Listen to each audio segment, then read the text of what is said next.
A shell of mass m is at rest initially. It explodes into three fragments having mass in the ratio 2 is to 2 is to 1. Fragments having equal mass fly off along mutually perpendicular directions with speed v. The speed of the third lighter fragment is. तो हमारे पास एक shell था जिसका मास था m और initially वो rest पे था. फिर उसके बाद इंटरनल फोर्सेस की वजह से वो एक्सप्लोड होता है और उसके दो पीसेस m1 और m2 म्यूचुअली परपेंडिकुलर डायरेक्शंस में सेम वेलोसिटी से जाते हैं. तो थर्ड जो फ्रेगमेंट है उसकी वेलोसिटी पूछी है क्वेश्चन में, और जो मासेस का जो रेशियो है, डिस्ट्रीब्यूशन है, वो 2:2:1 में है. जब भी रेशियो दिखे आपको तो रेशियो को सॉल्व करने का क्या तरीका है, पहले रेशियो को टोटल कर लो. टोटल क्या होगा, 2 2 1 5 हो गया. तो डिनोमिनेटर में रखो 5. मेरे को m1 निकालना है कि भाई m1 का रेशियो क्या होगा, मतलब m1 कितना मास होगा. तो टोटल मास तो है मेरा m, टोटल मास कितना है m.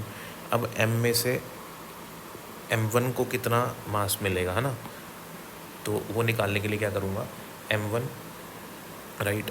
अब कितने रेशियो में ये 2 में है तो 2m लिखेंगे और जो इसका टोटल है रेशियो का उससे डिवाइड कर देंगे. सिमिलरली मेरे को m2 निकालना है, तो m2 निकालने के लिए क्या करेंगे, इसका रेशियो क्या है सेकेंड वाले का 2 है, तो 2 इंटू टोटल मास जो कि m है अपॉन टोटल रेशियो क्या है 5. ऐसे m3 कैसे निकालेंगे, तो m3 मेरे पास आ जाएगा m इंटू 1 क्योंकि रेशियो 1 है इसका, है ना, अपॉन टोटल जो रेशियो का सम है वो होगा 5. तो m1 मास होगा 2/5m, m2 भी 2/5m और m3 होगा m/5. आ गई बात समझ में. अच्छा, तो यहाँ पे क्या हो रहा है कि इनिशियली जो आपका सिस्टम है वो रेस्ट पे है, उसके बाद एक्सप्लोजन होता है इंटरनल फोर्सेस की वजह से, तो जो मोमेंटम होगा वो कंजर्व रहेगा, ठीक है, क्योंकि कोई एक्सटर्नल फोर्स काम नहीं कर रहा. तो total initial momentum is equals to total final momentum, right. अब मोमेंटम एक वेक्टर क्वांटिटी है. इनिशियली सिस्टम रेस्ट पे था तो इनिशियल मोमेंटम हो गया 0. फाइनल मोमेंटम लिखेंगे इसके लिए m1v1 वेक्टर, इसके लिए m2v2 वेक्टर और इसके लिए m3v3 वेक्टर. तो m3v3 वेक्टर को हम राइट साइड में ले लेंगे तो ये हो जाएगा माइनस ऑफ m3v3 वेक्टर.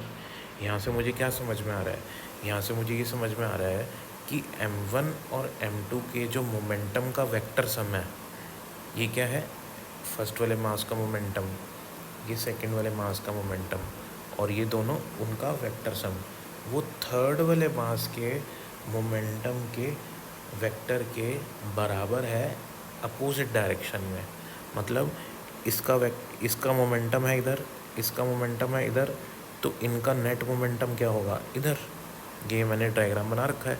अब फर्स्ट वाले का मोमेंटम है m1v, सेकंड वाले का मोमेंटम है m1v. क्यों, क्योंकि मासेस 1 और सेकंड वाले दोनों सेम है और क्वेश्चन ने बोला कि दोनों की वेलोसिटी भी सेम होगी. इसका मतलब फर्स्ट वाला और सेकंड वाला दोनों का मोमेंटम भी सेम हुआ. तो और दोनों का मोमेंटम सेम हुआ, डायरेक्शन क्या है, दोनों एक दूसरे के परपेंडिकुलर है. तो अगर एक वेक्टर और दूसरा वेक्टर दोनों के बीच में 90 डिग्री का एंगल होता है और दोनों वेक्टर अगर इक्वल होते हैं तो उनका रिजल्टेंट हो जाता है √2 टाइम्स, है ना.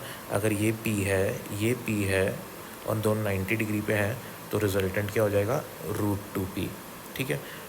और जो थर्ड पार्टिकल है उसका जो मोमेंटम है वो इनके वेक्टर सम, ये वेक्टर सम के अपोजिट डायरेक्शन में है और इक्वल है. तो P3 को हम इक्वेट कर देंगे √2 m1v से, ठीक है. P3 क्या होगा, m3v3. आ रही है बात समझ में. और यहाँ पे मेरे पास m3 की वैल्यू है m/5, तो यहाँ सब्सटीट्यूट करेंगे वैल्यू m/5 इंटू v3, और m1 की वैल्यू है 2m/5, v की जगह v रहने देंगे, राइट.